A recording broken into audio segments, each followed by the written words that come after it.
सर्व अच्युत गोत्रे बंधू आणि भगिनी, त्याचप्रमाणे साधू संतांना दंडवत प्रणाम. आज आपण सत्संग नंबर 26 मध्ये प्रवेश करत आहोत. मागच्या सत्संगापासून अनादीचा दुसरा पदार्थ देवता, हा देवता पदार्थाचं चिंतन आपण करायला सुरुवात केली आहे. देवता पदार्थ आपल्याला जाणून घ्यायचा आहे, समजून घ्यायचा आहे, आणि तो जाणून समजून घेतल्यानंतर त्यापासून तुटायचं यासाठी परमेश्वराने आपल्याला देवता पदार्थ अनेक लीळांच्या माध्यमातून व परमपूजनीय महिमभट व परमपूजनीय महादैसा यांच्या अनेक प्रश्नांना उत्तर देताना आपल्याला हा देवता पदार्थ समजून सांगितलेला आहे. देवता पदार्थ बघत असताना मागच्या वेळेस आपण देवतेंची एका ब्रह्मांडातील संख्या, त्याचप्रमाणे 9 प्रकार जे देवतेचे आहे, 9 थोवे जे देवतेचे आहे ते आपण बघितले व त्याच्या स्वरूप मर्यादा पण बघितल्या, त्यांची संख्या पण बघितली. आणि स्वरूप मर्यादेमध्ये खालच्या देवतेपेक्षा वरच्या देवतेची 10 पटीने कशी वाढ होत असते, आणि तो उच्चादी निचादी जो क्रम आहे तो पर्यंत आपण बघितला. परंतु त्याला 2 थोवे अपवाद आहे, ते पण आपण बघितले. एकदा परमपूजनीय महिमभट ना परमेश्वर देवता निरूपण करत असताना देवता एकी उचा एकी नीचा, पहिली 8 ऐली तिन्ही समानाची, देवता एकी राजसा एकी तामता, असं निरूपण करून आपल्याला या गोष्टी समजावण्याचा प्रयत्न केलेला आहे. आणि ह्या 2 पैकी ज्या देवता 2 अपवाद आहे त्या देवता पण आपण बघितल्या. अष्टभैरव देवता व कैलास वैकुंठी मधील हरिहर ब्रह्मा देवता, त्या सुद्धा एकदा महादाईसांच्या प्रश्नाला उत्तर देताना परमेश्वराने त्यांना तिन्ही ग्रामे तिन्ही राणे समनाची हे स्पष्ट करून त्यावरती प्रकाश टाकलेला आहे. आज आपण देवतेचे 5 प्रकार बघणार आहोत, आणि ह्या देवतेतील 5 प्रकाराच्या अनुषंगाने व यामुळेच आपल्याला प्रथम अन्यथा ज्ञान उपजलं, आणि त्यात देवता परमेश्वर का नाही हा प्रश्न निर्माण होऊन आपण भ्रमवलो गेलो. आजही अन्य लोक या गोष्टीमध्ये अडकलेली दिसतात आपल्याला. परंतु ते 5 प्रकार जसे परमेश्वराकडे आहे तसे देवतेकडे पण आहे. ते साम्य जरी आढळत असलं, परंतु देवतेचे 5 प्रकार आणि परमेश्वराच्या 5 प्रकारामध्ये जमीन आसमानचा कसा फरक आहे ते आपण आज बघणार आहोत. देवतांचं स्वरूप जे आहे ते चेतन असून त्यांच्या ठिकाणी ज्ञान, सुख, सामर्थ्य, ऐश्वर्य व प्रकाश या 5 प्रकारांनी ते जे स्वरूप असतं देवतेचं ते समृद्ध असतं.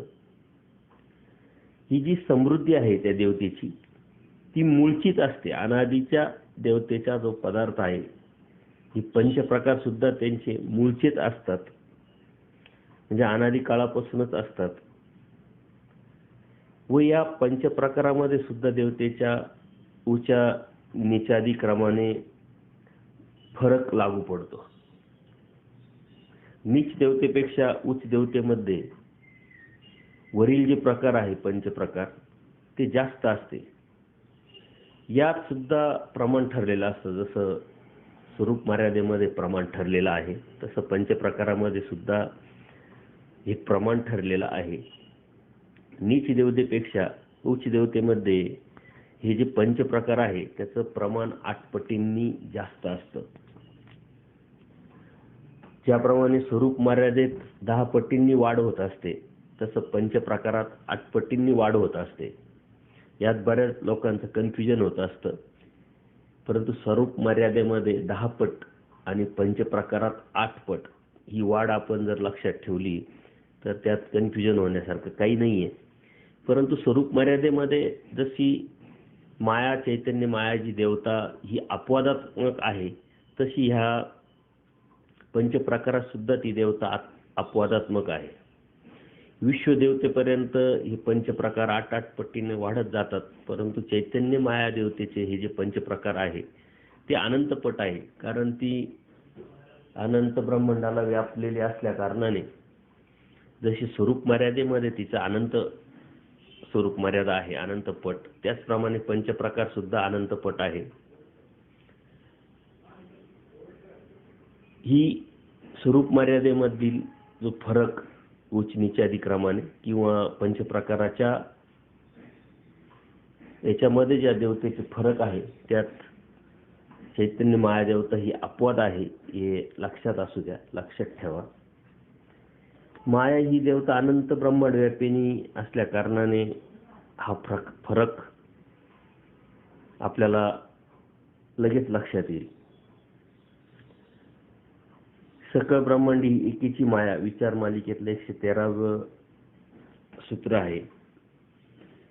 आणि परमेश्वराने महादाईसांच्या प्रश्नाला उत्तर देताना या देवतेच्या निर्वच प्रकरणावरती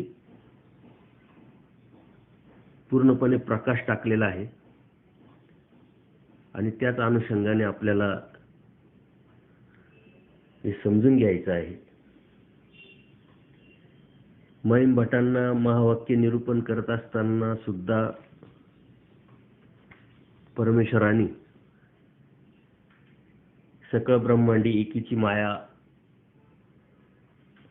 हे सूत्राद्वारे स्पष्टीकरण केलेलं आहे. देवतांच्या या वरील प्रत्येक प्रकारांना एक विशेष आहे की ज्यात ज्ञान आहे त्यात इतर 4 प्रकार अंतर्भूत असतात.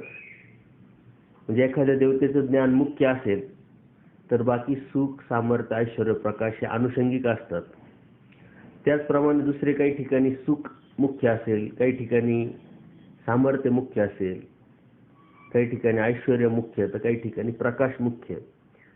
मुख्य एक आणि बाकीचे जे 4 आहे ते अनुषंगिक असतात प्रत्येक देवतेमध्ये.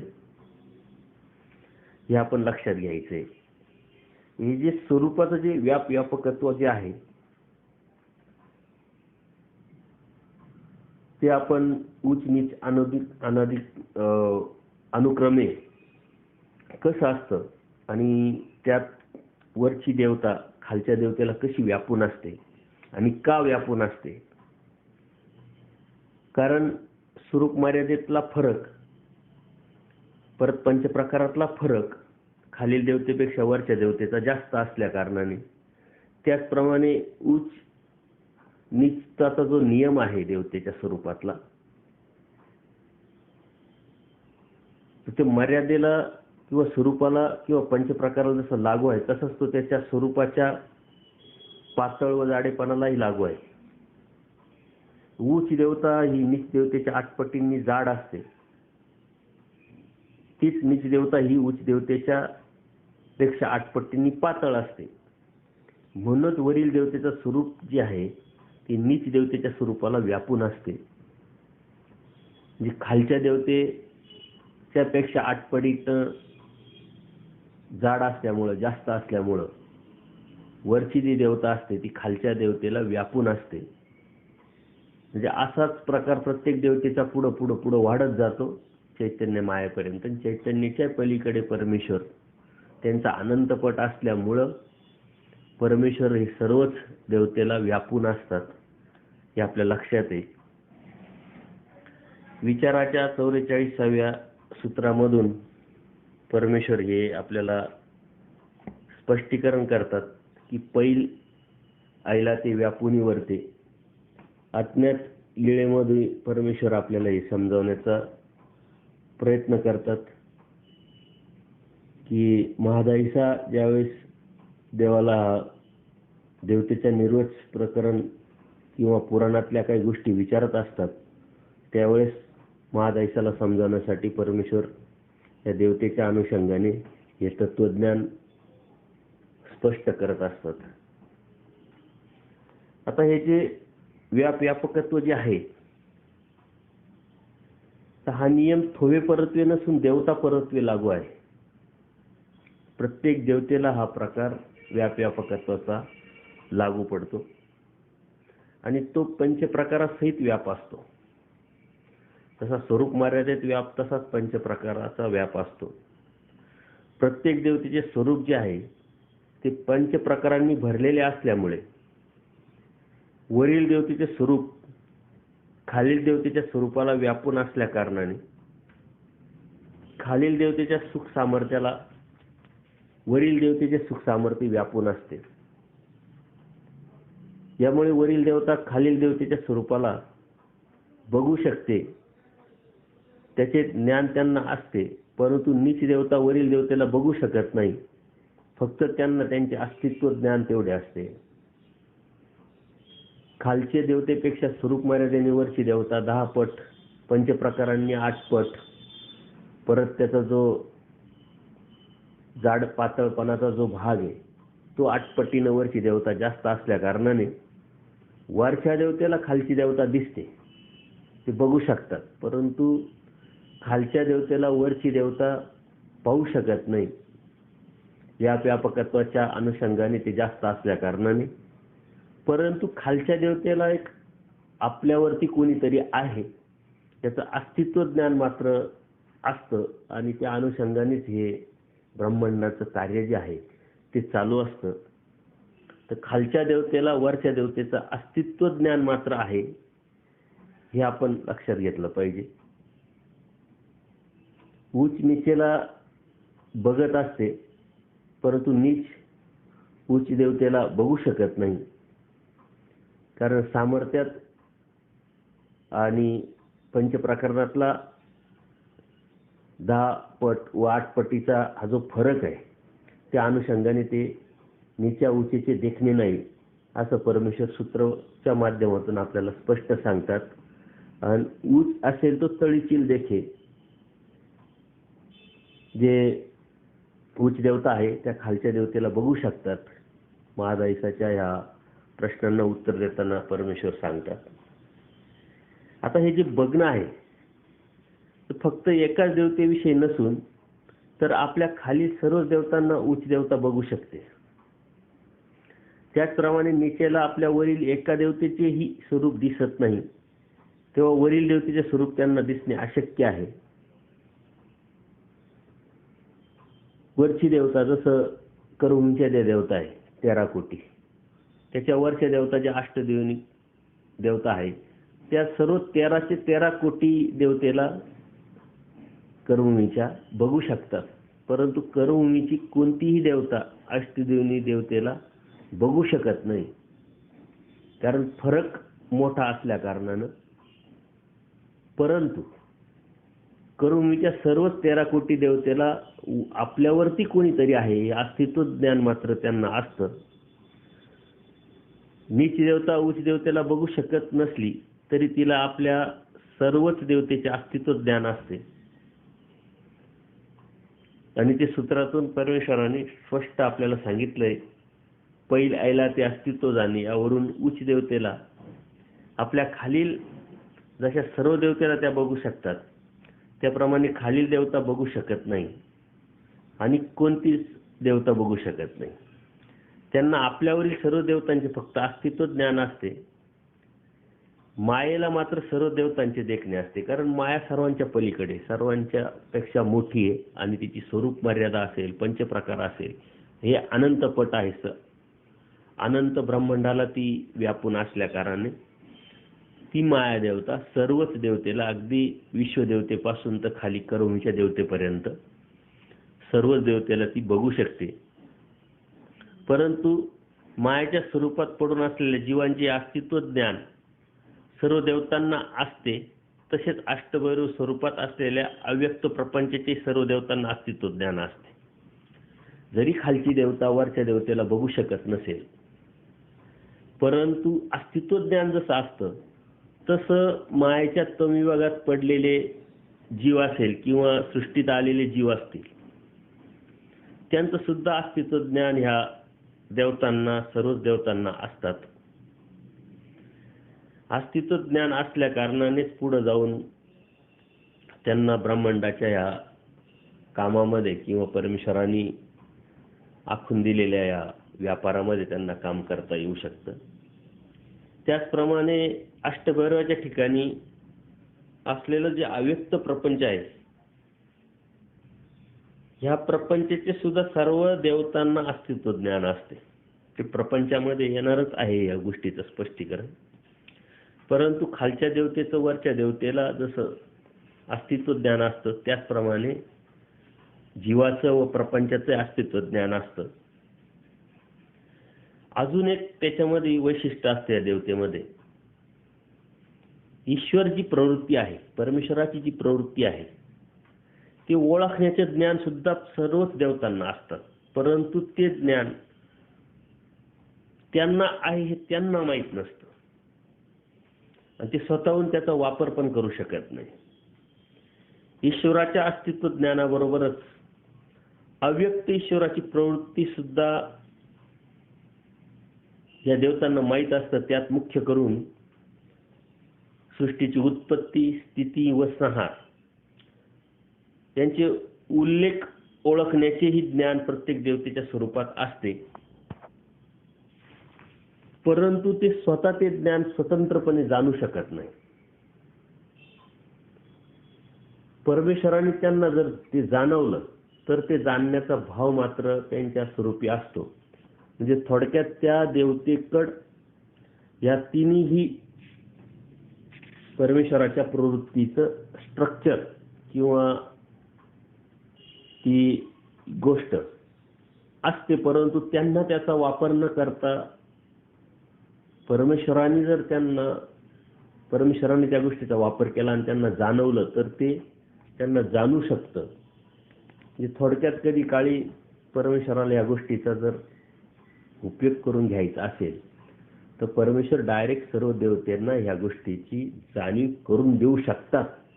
परंतु त्या देवतेला मात्र त्या गोष्टीची जाणीव करून स्वतःहून घेता येत नाही. स्वतंत्रता त्या देवतेला नसते. ही वेगळं पण देवतेमध्ये आहे आणि हे आपण लक्षात घेतलं पाहिजे. हा देवता निर्वोध जे आहे, देवता जो वर्ग आहे, हा समजून घेताना खालच्या देवतेचं वरच्या देवतेच्या अनुषंगाने मग स्वरूप मर्यादा असेल, पंचप्रकार असतील किंवा त्यांचं जाड पातळ पण असेल, हे जर आपल्याला लक्षात आलं तर परमेश्वराचं जे अस्तित्व आहे, परमेश्वराची जी जाणीव आहे ती आपल्याला भेटण्यास किंवा मिळवण्यास खूप सोपे पण जाईल. आणि ह्या अनुषंगाने खालच्या देवतेला वरची देवता व्यापलेली असते, मात्र खालची देवता वरच्या देवतेच्या ठिकाणी व्यापकत्व भावाने व्यापू शकत नाही. कारण हा जो फरक आहे 10 पटाचा 8 पटाचा, त्या अनुषंगाने म्हणजे एखाद्या छोट्या वस्तूला मोठी वस्तू जशी झाकू शकते, परंतु छोटी वस्तू मोठ्या वस्तूला झाकू शकत नाही, अगदी त्याचप्रमाणे खालच्या देवतेला वरची देवता व्यापून असते, त्या वरच्या देवतेला त्याची वरची देवता व्यापून असते. अशा प्रकारे वरची देवता खालच्या देवतेला व्यापकत्व भावाने अगदी चैतन्य मायेपर्यंत हा प्रकार असतो. आणि म्हणून याची स्वरूप मर्यादा आहे. तर करुणीच्या देवतेची जी स्वरूप मर्यादा आहे 500 योजन आणि त्याच्या पुढे अष्टदेवतेची स्वरूप मर्यादा आहे 5000 योजन. आता ती जी अष्टदेवी देवता आहे ती मात्र करुणीच्या देवतेला व्यापून असल्या कारणाने करुणीच्या क्षेत्रामध्ये अष्टदेवी देवता सुद्धा काम करते. परंतु करुणीची देवता ही अष्टदेवी देवतेच्या क्षेत्रामध्ये तिला कधीही केव्हाही काम करता येत नाही किंवा जाता येत नाही. ह्या अनुषंगाने ह्या ज्या देवता आहेत त्या नित्यबद्ध असल्या कारणाने कधीही केव्हाही कोणत्याही सृष्टिकाळी ही जी स्वरूप मर्यादा ही देवतेची कधीही बदलत नसते. आपल्याला एक शंका निर्माण होईल की मागच्या सृष्टिकाळी करुणीच्या देवतेची जी स्वरूप मर्यादा आहे 500 योजन परंतु संहार झाला आणि परमेश्वराला परत प्रवृत्ती उपजल्यानंतर परत दुसरी सृष्टी निर्माण झाली. त्यामध्ये स्वरूप मर्यादेमध्ये काही फरक होऊ शकतो, परंतु तसं देवतेच्या संदर्भात कधीही होत नाही. आणि हाच देवतेमधला आणि जीवामधला खूप मोठा जमीन आसमानचा फरक आहे. थोडक्यात एखादा विद्यार्थी असतो, शाळेतला मुलगा असतो, तो कॉलेजला जातो ॲडमिशनसाठी. त्या कॉलेज चालवण्यासाठी शिपाई असतात, क्लर्क असतात, शिक्षक असतात, व्हाईस प्रिन्सिपल, प्रिन्सिपल किंवा ते संस्था चालक, डायरेक्टर वगैरे अध्यक्ष असतात. तो विद्यार्थी जेव्हा ॲडमिशन घ्यायला जातो तेव्हा तो अत्यंत खाली असतो, परंतु तो ॲडमिशन घेतो. त्या कॉलेजला तो शिकत शिकत पुढे जाऊन IAS IPS होऊ शकतो, कलेक्टर होऊ शकतो किंवा आणखीन पुढे काही कोणत्या मोठ्या हुद्द्यावर जाऊ शकतो. म्हणजे ह्या जीवामधला जो बदल आहे, तो बदल करण्याचा अधिकार ह्या जीवामध्ये आहे. सर्वाधिकारत्वामुळे तो परमेश्वरावर प्राप्त करू शकतो. परंतु हे जे कॉलेजचे शिपाई असतील, क्लर्क असतील, शिक्षक असतील, ते मात्र वर्षानुवर्षे तिथंच काम करतात, त्याच हुद्द्यावर काम करतात. त्यांच्यामध्ये कोणत्याही प्रकारचा बदल होत नाही. अशा प्रकारे जीवामध्ये बदल जीव घडून आणून तो बदल परमेश्वराच्या प्राप्तीपर्यंत हा जीव निर्माण करू शकतो. परंतु देवतेला मात्र हा बदल घडवण्याचा कोणत्याही प्रकारचा अधिकार नसल्या कारणाने त्या नित्यबद्ध ठरतात. कोणत्याही सृष्टीत, कोणत्याही काळी आणि कोणत्याही वेळेला त्यांच्या स्वरूप मर्यादेमध्ये बदल होत नाही. त्यांच्या पंचप्रकारामध्ये सुद्धा बदल कधीही होत नाही. म्हणून या देवतेच्या अनुषंगाने जर आपण आपला विचार केला, जीवाचा विचार केला, तर आपलं श्रेष्ठत्व खूप मोठं आहे. परंतु सर्वसामान्य अनाधिकारी जीव, अप्रयत्नशील जीव जेव्हा आपण बघतो तेव्हा ह्या सर्व खालच्या देवतेपेक्षाही खालचा हा जीव होतो किंवा राहतो. परंतु त्यांनी त्याच्या प्रयत्नाने, परमेश्वराने आपल्या स्वतःच्या श्रीमुखातून दिलेल्या ह्या तत्वज्ञानाद्वारे, ह्या ज्ञानाद्वारे तो त्याच्यामध्ये बदल घडून आणून ह्या देवतेच्या पेक्षा उच्च स्थानी जाऊन परमेश्वराची प्राप्ती केल्यानंतर ह्या चैतन्य देवतेच्या पलीकडे तो जाऊ शकतो. एवढा ह्या जीवामध्ये सर्वाधिकार असल्यामुळं परमेश्वराने ह्या जीवाची निवड स्वतःचा आनंद देण्यासाठी केली. कारण जर यदा कदाचित ह्या जीवामध्ये स्वतःच्या प्रयत्नाने, ज्ञानाने बदल घडवण्याची ताकद त्यामध्ये नसती, तर परमेश्वराला ही सृष्टी निर्माण करणं, स्वतःचा अवतार धारण करणं, तत्वज्ञान सांगणं हे कदापिही शक्य नसतं. परंतु जीवाच्या सत्संगामध्ये आपण हे समजून घेतलेले आहे की जीवामध्ये सर्वाधिकार आहे, संग्रह करण्याची ताकद आहे, जीव बोध्य आहे. म्हणजे बोध देण्याची ताकद किंवा बोध घेण्याची ताकद ह्या जीवामध्ये असल्या कारणानेच हा जीव स्वतःच्या प्रयत्नाने बदल घडून परमेश्वराला प्राप्त करू शकतो. हे जेव्हा तुम्ही समजून घ्याल तेव्हा तुमच्या लक्षात येईल का प्रयत्न हा आपल्याला करावा लागणार आहे. आपल्या प्रयत्नानेच आपलं भलं होणार आहे, आपलं हित होणार आहे. परमेश्वर बोधदाता असला तरी आतली जी क्रिया आहे, आपला अंतर्बाह्य बदलाची जी परिस्थिती आहे ती ह्या जीवालाच बदलावी लागेल.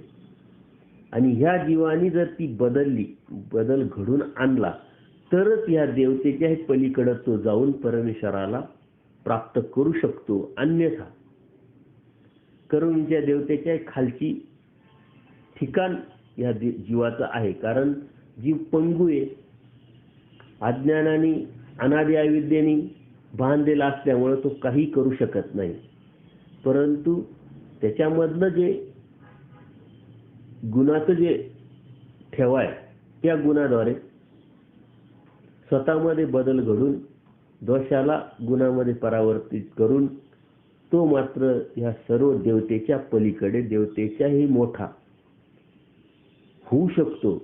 हे जर आपण समजून घेतलं तर या देवतेमधला आणि आपल्यातला फरक आपल्याला ठळकपणे लक्षात येईल. आणि मगच आपण जाणीवेनी ही जी संधी आहे त्या संधीचं, या आपल्या सोनेरूपी जीवनाचं भलं करण्याच्या पाठीमागं आपण लागू शकतो. अन्यथा अनंत जन्म, अनंत सृष्टी आपण ही न समजून घेतल्यामुळं अनंत देवतेचीच भक्ती करत राहिलो आणि या जलमृत्यूच्या फेऱ्यात अडकून दुःखाला शरण जात राहिलो. परंतु आज परमेश्वराने बोध देऊन आपलं जीवन हे अनमोल करून टाकलेलं आहे. परंतु त्या बोधावरती प्रक्रिया करून आपण आपली क्रिया जर वाढवली आणि त्या क्रियेच्या माध्यमातून, ज्ञानाच्या माध्यमातून, आचाराच्या माध्यमातून आपल्यामध्ये जर आपण अंतर्बाह्य बदल घडून आणला तरच मात्र परमेश्वराची प्राप्ती आजही शक्य आहे. अन्यथा बोध दिलाय परंतु आपण त्याच्यावरती कार्य नाही केलं तरी बोध नसल्यासारखाच होतो. कारण सृष्टी शून्य होऊन जाईल. ज्याप्रमाणे मागील सृष्ट्या गेल्या त्याप्रमाणे ही सृष्टी जाईल. ज्याप्रमाणे मागे आपण आनंद दुःखात पडलो त्याप्रमाणे आजही आपण दुःखात पडू शकतो.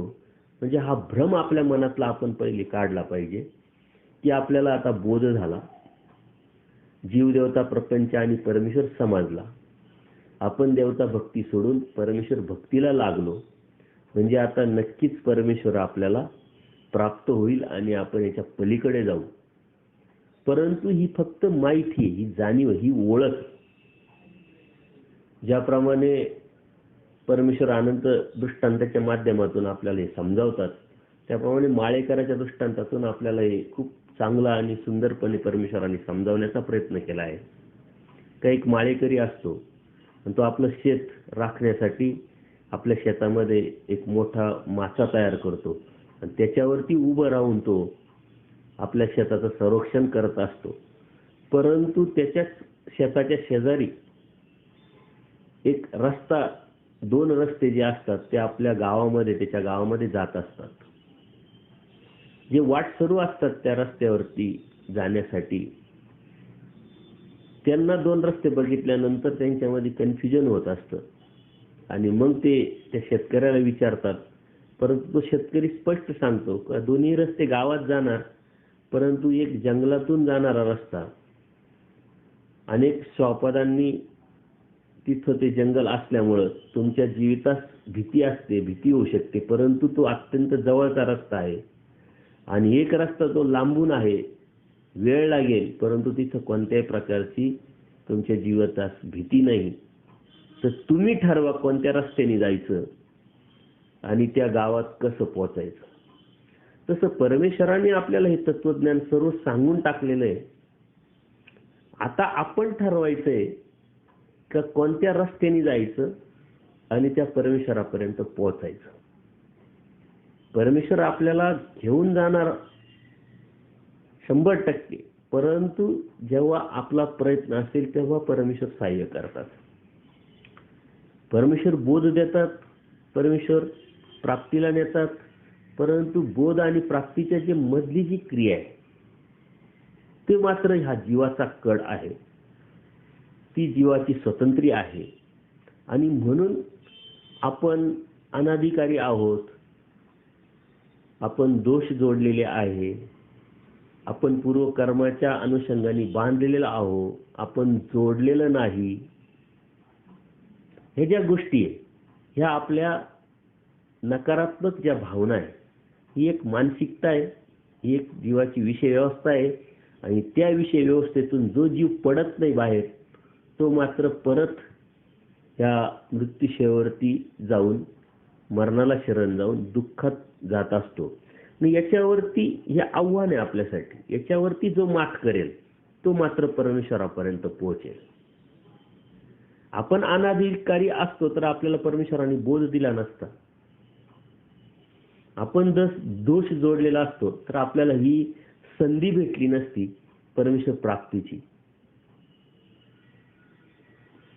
आपण जर पाठीमागील जर जीवनात जोडलेलं नसेल तर आपल्याला हे कळालंच नसतं, जीव, देवता, प्रपंच आणि परमेश्वर, त्याचा कार्यकारण स्वरूप लक्षण, आणि त्याच्यावरती मग आपली भक्ती, त्या भक्तीतून आपली क्रिया वाढवत वाढवत नेऊन परमेश्वरापर्यंत आपल्याला पोहोचायचं, हे आपल्याला समजलंच नसतं.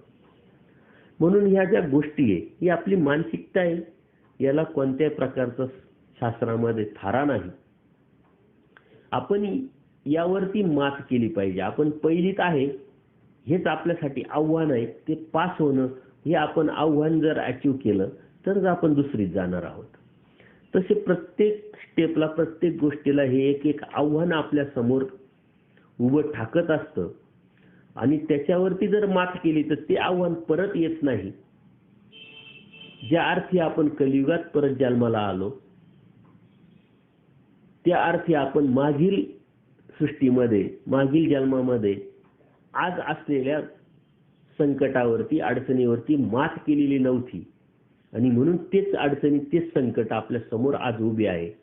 आज जर नाही मात केली तर परत पुढीच्या काळामध्ये ते परत आपल्या समोर तेच संकट, त्याच अडचणी उभ्या राहतील. म्हणून कधीतरी त्याच्यावरती आपल्याला मात करावं लागेल. ते आव्हान कधीतरी आपल्याला पेलावं लागेल, आणि ते पेलल्याशिवाय आपल्याला परमेश्वरापर्यंत जाता येत नाही. हे जर आपण समजून घेतलं तर ते उद्यासाठी का ठेवायचं. म्हणून आजच त्याच्यावरती मात करण्याचा प्रयत्न केला पाहिजे. प्रत्येकाला आपलं जीवन जगत असताना, आपली आध्यात्मिक प्रगती साधत असताना कोणत्या तरी अडचणी, कोणत्या तरी संकटांना तोंड द्यावं लागतं. मग त्याच्या वैयक्तिक, कौटुंबिक अडचणी असतील, त्याच्या व्यावसायिक अडचणी असतील, त्याच्या सामाजिक अडचणी असतील. ह्या ज्या अडचणी आहेत ते त्यांनी मिळवलेल्या आहे, आणि त्यांनी का मिळवले आहे तर त्यांनी त्याच्यावरती मात केलेली नाही, म्हणून त्यांनी त्या बरोबर आणलेल्या आहे. म्हणून प्रत्येकाला आपापल्या अडचणीवरती मात करण्याची शक्ती परमेश्वर जरी देत असला तरी आपली मात्र त्याच्यात महत्वाकांक्षा असली पाहिजे. आपली ती प्रवृत्ती त्यावरती मात करण्याची असली पाहिजे. आपला तसा प्रयत्न असला पाहिजे. तेव्हाच तो त्याच्या पलीकडे जाऊ शकतो. जोपर्यंत आपण त्या संकटाच्या, त्या अडचणीच्या, त्या आव्हानांच्या पलीकडे जात नाही, तोपर्यंत तो पलीकडचा परमेश्वर, पर ऐश्वर्य असलेला परमेश्वर आपल्याला ना समजू शकत, ना दिसू शकत. म्हणून तो पलीकडचा परमेश्वर, चैतन्य परमेश्वर जर आपल्याला मिळवायचा असेल आणि त्यापर्यंत आपल्याला जर जायचं असेल तर आपल्याला यावरती कधीतरी मात करावं लागेल. आजचा जो योग तुम्हाला आलेला आहे, मला आलेला आहे, अनंत जीवांना आलेला आहे, तो योग मात्र भविष्यात कधी येईल याची अजिबात गॅरंटी नाही. अनादि अविद्येने जसे आपण बांधलेलो आहोत तसे अनंत जीव बांधलेले आहे. तसे पूजनीय माईंभट बांधलेले होते, आचार्य होते, बाईसा होत्या, महादाईसा होते, हे पण जीवच होते. जे आज आपल्याला प्रश्न पडलेले, जे आज आपल्या समोर संकट आहे, ते त्यांना सुद्धा प्रश्न पडलेले होते, संकट होते, परंतु त्याच्यावरती त्यांनी मात केली, आपली अवस्था बदलली आणि प्रयत्नाने परमेश्वर प्राप्त केला. आणि तोच त्यांचा अनुभव, तेच त्यांचं ज्ञान आपल्यापर्यंत त्यांनी आपल्याला पाठवलंय परमेश्वर कृपेने. त्याचा आपण किती फायदा उचलतोय, त्या संधीचं किती आपण सोनं करतोय, त्याच्यावरती आपलं जीवन पुढच्या काळात कोणत्या ठिकाणी असेल हे ठरतं. पूजनीय माई भट्टांना सुद्धा बोध झाल्यानंतर अनेक अडचणी होत्या, कौटुंबिक अडचणी होत्या, त्याच्यातून त्यांनी मात केली. त्याच्यावर त्या आव्हानांना त्यांनी स्वीकारलं. डोमेग्रामला न अनुसरता ते गोविंदप्रभू बाबांकडे गेले. गोविंदप्रभू बाबांचं हे परमेश्वर होतं हे फक्त स्वामी श्री चक्रधरांच्या श्रीमुखातून त्यांनी ऐकलेलं होतं. त्यांना त्यांची ओळख नव्हती, परंतु परमेश्वर सर्व जाणते आहात ही त्यांना जाणीव झाल्यामुळे त्यांनी त्याच्यावरती मात केली. श्रीमंत राहणारे पूजनीय माईंभट भिक्षेचं अन्न खायला लागले, म्हणजे ते संकटावरती त्यांनी मात केली. आणि हे करत असताना, परमेश्वराची सेवा करताना सुद्धा अनेक अडचणीवरती ते मात करत करत परमेश्वरापर्यंत पोहोचले. तीच अडचण आचार्यांची होती. आचार्यांचं पूर्वश्रमीचं जर जीवन आपण बघितलं, ऐकलं तर आपल्या लक्षात येईल का त्यांना आपल्यापेक्षा जास्त अडचणी होत्या, जास्त संकट होते. तर त्यावेळची परिस्थिती आणि आजच्या परिस्थितीत खूप मोठा फरक आहे. परंतु याचा पॉझिटिव्ह विचार आपण केला पाहिजे. आपण कधीही म्हणतो मागे खूप चांगलं होतं, मागे कधीच चांगलं नव्हतं, आज चांगलं आहे, आत्ताचं चांगलं आहे, असं वर्तमान काळ जर समजून आपण होकारात्मक विचारधारेने जर अध्यात्मामध्ये प्रगती करू शकलो तरच ते शक्य होईल. नाहीतर ते आपल्यासाठी सतत अशक्य होतं, आजही अशक्य राहील आणि भविष्यात ते अशक्यच होईल. त्या अशक्य गोष्ट शक्य करण्यासाठीच परमेश्वराने अवतार घेऊन हे तत्वज्ञान आपल्याला सोप्या भाषेत सांगितलं. अनेक जे प्रेरणास्त्रोत आहे आपले, पूजनीय माईम भट असेल, आचार्य असेल, मादाईसा असेल, यांच्या माध्यमातून आपल्याला त्याची प्रेरणा दिली. स्वतः देवाने ते करून दाखवलं. म्हणून आज आपल्यासाठी काही अवघड नाही आणि कोणतंही संकट नाही. मात्र आपल्या मनामध्ये तो आत्मविश्वास असला पाहिजे का देव मला आता समजलाय, देव मला आता जाणवलाय, तर तो मला आता मिळणारच आहे आणि मी तो मिळवणारच आहे. ही आत्मविश्वास, ही निष्ठेची खुणगाटच परमेश्वरापर्यंत तुम्हाला घेऊन जाऊ शकते. अन्यथा ह्या अवघडातली अवघड गोष्ट आहे. परंतु तुमच्या दृष्टीवरती, तुमच्या विचारावरती या साऱ्या गोष्टी अवलंबून असल्यामुळं या देवतेच्या पलीकडे जायचं असेल तर देवतेच्या पलीकडचेच आपण आहोत. परंतु प्रयत्नाने ती वाटचाल तुम्हाला निर्माण करावं लागेल. पहिलीतला मुलगा प्रयत्न केल्याने दुसरीत जाणार आहे, दुसरीचा मुलगा प्रयत्न केल्याने तिसरीत जाणार आहे. नुसतंच जाऊन बसल्याने कधीही जीवाची प्रगती होत नाही, कोणत्याही क्षेत्रातली. तसंच आध्यात्मिक क्षेत्रामध्ये सर्वात जास्त ताकद आपल्याला आपण लावली पाहिजे. पूजनीय माईम भट्टांना सुद्धा कधी काळी वाटलं होतं, मनात आलं होतं की आता आपल्याला देव कळाला, देव समजला, परमेश्वर कोण, जीव कोणता, देवता कोणत्या हे आपल्याला कळालं, तर चला ह्या सृष्टीत नाही तरी पुढच्या सृष्टीत आपण अनुसरू आणि परमेश्वराला प्राप्त करू. परंतु दुसऱ्याच मनाने त्याच्यावरती मात केली आणि त्या अंतर्मनाने सांगितलं की आज हे जे परमेश्वर उभयदृश्य अवतार आहे ते उद्या असतील कशावरून. आज जी जाणीव आज आपल्याला आहे, जे तत्वज्ञान समजून घेण्याची बुद्धीची ताकद आपल्यामध्ये आहे, आपली शारीरिक क्षमता आज जी आहे ती उद्या राहील कशावरून.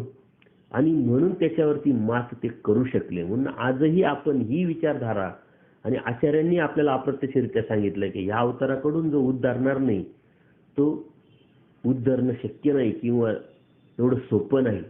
म्हणून आज आपल्याला अत्यंत जमेची गोष्ट आहे. परमेश्वराने उभयदृश्य अवतार घेतला, त्या उभयदृश्य अवताराचं व्यसन फक्त जीव उद्धारण्याचं आहे. स्वतः तत्वज्ञान सांगून स्वतः करून दाखवलं. आणि हे जे तत्वज्ञान आहे आचार्य व माईम भटांच्या माध्यमातून परंपरेने आपल्यापर्यंत जसं आहे तसं पोचलंय. परंतु त्यात रस मिसळ प्रत्येक गोष्टीमध्ये होते. तशी कोणी करण्याचा जरी प्रयत्न केला किंवा करत आहे पण ते जास्त दिवस टिकत नाही. कारण परमेश्वराचं जे आहे ते नित्य आणि ते असल्यामुळं ते जसं आहे तसंच आपल्यापर्यंत पोहोचवणार परमेश्वर कोणाच्या तरी निमित्तातून. परंतु आपली तशी वासना असली पाहिजे. इकडं तिकडं न बघता आपण त्या डोंबऱ्याच्या खेळातल्या त्या मुलीप्रमाणे इकडं तिकडं न पाहता, कोणत्याही लोकांकडे लक्ष न देता, कोणत्याही गर्दीचं लक्ष न देता, कोणत्याही सांगण्यावरून लक्ष न देता आपण आपलं टार्गेट, आपलं ध्येय मात्र आपण विसरता कामा नये. ओ थंबा डाव देखे. परमेश्वर आपल्याला या दृष्टांतातून समजून सांगतात की तो डोंबारी जो असतो तो वाजवत असतो, दोरी बांधलेली असते आणि ते पाहण्यासाठी कितीतरी लोक गर्दी करून असतात. परंतु त्या दोरीवरती चालणारी त्याची मुलगी किंवा त्याचा जो मुलगा असतो तो अत्यंत संयमपणे इकडं तिकडं खाली वर न बघता तो फक्त आपल्या ध्येयाकडे पाहत जाऊन त्या अवघड अशा दोरीवरून चालत जाऊन त्याच्या त्या ध्येयापर्यंत तो पोहोचत असतो. तसंच परमेश्वर या मार्गामध्ये आपल्याला परमेश्वराने सर्व उपलब्धी करून दिलेली आहे. परंतु आपण इकडे तिकडे न बघता आपल्या परमेश्वर प्राप्तीच्या ध्येयापर्यंत, टार्गेटपर्यंत पोहोचण्यासाठी तेच आपल्या नजरेसमोर, आपल्या दृष्टीसमोर सतत आपण ठेवलं पाहिजे. अन्यथा आपल्याला ते इथून मागे अशक्य होतं तसंच आजही अशक्य राहील, उद्या अशक्यच राहील. ते कधीतरी शक्य करायचं असेल तर ती आजच ती संधी तुम्हाला परमेश्वराने दिलेली आहे, ती आपल्याला प्राप्त करावं लागेल. या देवतेच्या अनुषंगाने आपण जेव्हा जीवाचा तुलनात्मक विचार करू तेव्हा मात्र आपल्यामध्ये सहजच मनामध्ये येऊन जाईल की आपण किती श्रेष्ठ आहोत. परंतु ते श्रेष्ठत्व निर्माण करण्याची ताकद या जीवामध्ये असल्या कारणाने ते श्रेष्ठत्व तुम्ही निर्माण करू शकता. ते निर्माण न करता स्वतःला श्रेष्ठ समजणं हे सर्वात मोठं अज्ञान आहे, ते अहंकार आहे. परंतु नम्रतेने या निर्गुण निराकाराच्या परमेश्वराच्या ज्ञानाने तो अहंकार, ते अन्यथा ज्ञानाने ते अज्ञान पुसून जाऊन परमेश्वर सूर्यप्रकाशासारखा आपल्याला ज्ञानाच्या या ब्रह्मविद्याशास्त्राच्या द्वारे दिसेल. आणि तो दिसण्यासाठी आपल्याला परमेश्वराने हा जो तत्वज्ञान सांगितलं, जो अभ्यास सांगितला, तो करणं मात्र आपलं कर्तव्य आहे. आपण ते केलं पाहिजे. देवतेचे जे पंचप्रकार आहे, ज्ञान, सुख, सामर्थ्य, ऐश्वर्य आणि प्रकाश, ह्या पंचप्रकारासारखंच पंचप्रकार परमेश्वरामध्ये पण आहे. परमेश्वर सुद्धा ज्ञान, सुख, सामर्थ्य, ऐश्वर्य आणि प्रकाश याने पूर्णपणे युक्त आहे. परंतु ह्या देवतेतल्या ह्या प्रकारामध्ये आणि परमेश्वरातल्या त्या प्रकारामध्ये किती मोठा जमीन आसमानचा फरक असताना सुद्धा आपण भ्रमलो आणि देवतेलाच परमेश्वर समजलो. हे कशा प्रकारे हे आपल्याला आता बघायचंय. देवता स्वरूप ज्ञानमय आहे, पण ते कसे? कारण परमेश्वराने ज्ञानाची व्याख्या वेगळ्या पद्धतीची केलेली आहे. त्या ज्ञानामध्ये ह्या देवतेचं ज्ञान अंतर्भूत आहे का? त्या ज्ञानासारखंच त्या देवतेचं ज्ञान आहे का? किंवा आपल्याला ज्या प्रकारे ब्रह्मविद्याशास्त्राद्वारे ज्ञान होणार आहे त्या ज्ञानाद्वारे आपण देवतेला देवता, जीवाला जीव, प्रपंचाला प्रपंच आणि परमेश्वराला परमेश्वर समजतो. अशाच प्रकारे त्या देवतेचं हे ज्ञान आहे का हे आपल्याला बघितल्यानंतर लक्षात येईल का परमेश्वराच्या ज्ञानामध्ये किंवा परमेश्वराच्या दया कृपा करुणेच्या अनुषंगाने या जीवामध्ये मिळणारं ब्रह्मविद्याशास्त्राचं ज्ञान आणि आत्ता मुळातच असलेलं जीव देवतेचं ज्ञान, हे यातला नेमका फरक काय? देवतेचं जे स्वरूप आहे ते ज्ञानमय जरी असलं तरी ते मात्र त्रोटक असते. त्रोटक म्हणजे अत्यंत छोटं. त्याचे ते ज्ञान अपूर्ण असते, म्हणजे पूर्णपणे ते नाही. ते असतेच, परंतु ते विपरीत सुद्धा असतं. म्हणजे देवतेचं ज्ञान आहे पण त्याच्यात त्रोटकत्व येतं, त्याच्यात अपूर्णत्व येतं आणि त्याच्यात विपरीतत्व येतं, म्हणजे अन्यथा ज्ञान सुद्धा येतं. तर अशा ज्ञानाला ज्ञान तरी कसं म्हणावं? परंतु हे जे ज्ञान आहे ह्या ज्ञानाद्वारेच परमेश्वर ह्या देवतांकडून हे ब्रह्मांड चालवण्याचं काम करून घेतात. जेवढ्या गरजेचं आहे तेवढाच ज्ञानाचा ते वापर त्या पद्धतीनं करतात आणि या ब्रह्मांड चालवण्यासाठी करून घेता येतो. म्हणून त्यांच्याकडे ज्ञान जरी असलं, ते मूळचं जरी असलं, परंतु ते अत्यंत त्रोटक आहे आणि अपूर्ण पण आहे, परत विपरीत पण आहे. हे कसे हे आपण आता जर समजून घेतल्यानंतर आपल्याला लक्षात येईल. अपूर्ण म्हणजे कमी, ते आपल्यावरील देवतांचं प्रत्यक्ष दर्शन त्यांना नाही. हे आपण आता मागे बघितलं लगेच की खालची देवता वरच्या देवतेला बघू शकत नाही, त्यांना फक्त अस्तित्व ज्ञान असतं. तर ते ज्ञान पूर्ण कसं?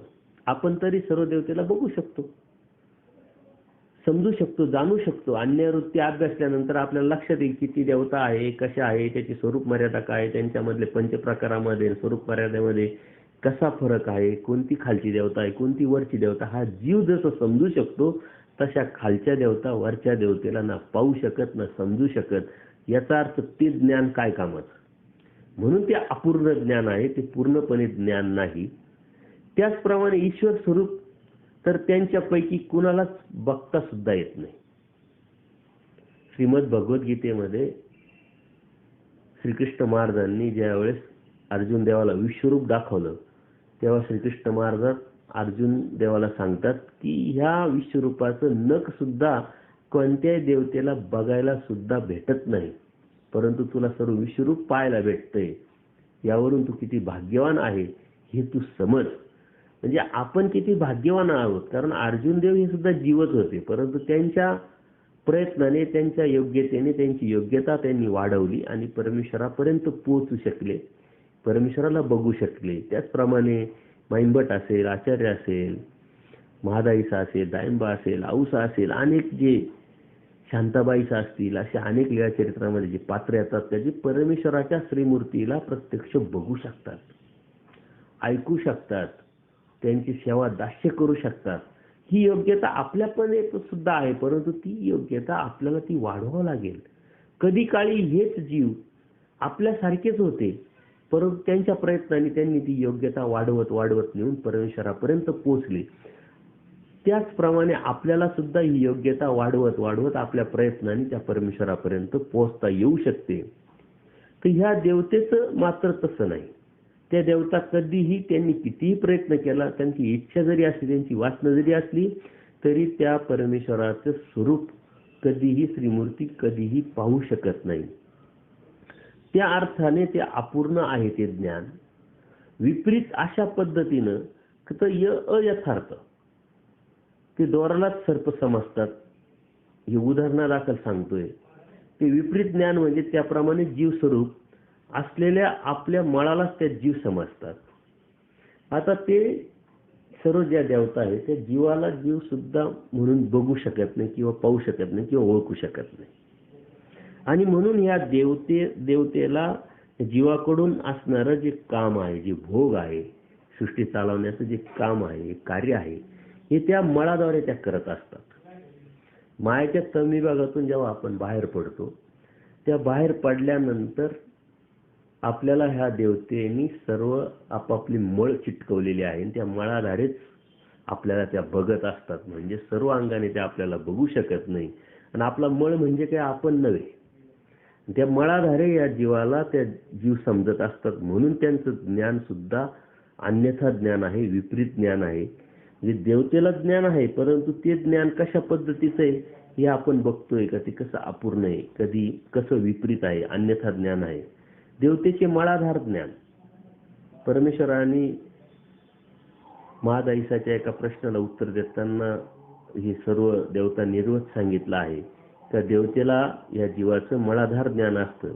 याला ज्ञान म्हणत नाही, कारण ज्ञानाची व्याख्या परमेश्वराने खूप मोठी आणि व्यापकपणे केलेली आहे. जे जसे असेचे तैसे जाणिले ते ज्ञान. जीवाला जीव समजून जर घ्यायचं असेल तर जीवाला जीवाच्या पद्धतीने बघणं म्हणजे ज्ञान. जीवाला मळाधारे बघणं म्हणजे ज्ञान नाही, ते चुकीचं ज्ञान होईल. म्हणजे तांब्याला ग्लास म्हणल्यासारखं होईल, ग्लासाला तांब्या म्हणल्यासारखं होईल. म्हणून या देवतेमध्ये ज्ञान जरी असलं तरी ते परमेश्वरासारखं ज्ञान नाहीये. किंवा या जीवानी ब्रह्मविद्याशास्त्राच्या माध्यमातून आपल्या प्रयत्नांनी परमेश्वराच्या कृपेने मिळवलेल्या सारखं ते ज्ञान होऊ शकत नाही. म्हणून ते ज्ञान जरी मुळात देवतेचं असलं तरी ते त्रोटक किंवा अपूर्ण किंवा विपरीत असं ज्ञान असल्यामुळे ह्या व्यतिरिक्त विपरीत म्हणजे अन्यथा ज्ञान आहे. अशा पद्धतीने हे देवतेचं जे ज्ञान आहे ते ज्ञान असतं. म्हणून त्याला ज्ञान म्हणू नये किंवा ज्ञान कसं म्हणायचं हा प्रश्न निर्माण होतो. देवता स्वरूप जे आहे सुखरूप आहे, आनंदरूप आहे, परंतु ते कसे. आता देवतेमध्ये आपण ज्ञान बघितलं ते कसं त्रोटक आणि कसं विपरीत आणि कसं अन्यथा आहे. तशाच पद्धतीनं सुख, सामर्थ्य, ऐश्वर्य आणि प्रकाश अशाच पद्धतीनं आहे. तर ते आपण जेव्हा बघितलं तेव्हा आपल्या लक्षात येईल. परंतु त्या सत्संगामध्ये असं नक्की आपण चिंतन करा.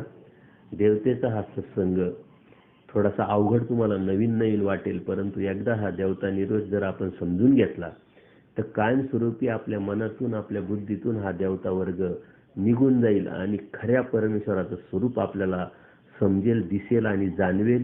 त्याच वेळेस परमेश्वरापर्यंत आपण पोहोचू शकतो. म्हणूनच आपल्याला परमेश्वराने या देवता वर्ग आपल्याला सांगितलेले आहे. मागच्या सत्संगातून लोकांनी बऱ्याच प्रतिक्रिया दिल्या. खूप सुंदर चिंतन करून त्यातलं ते माहिती करून घेताय.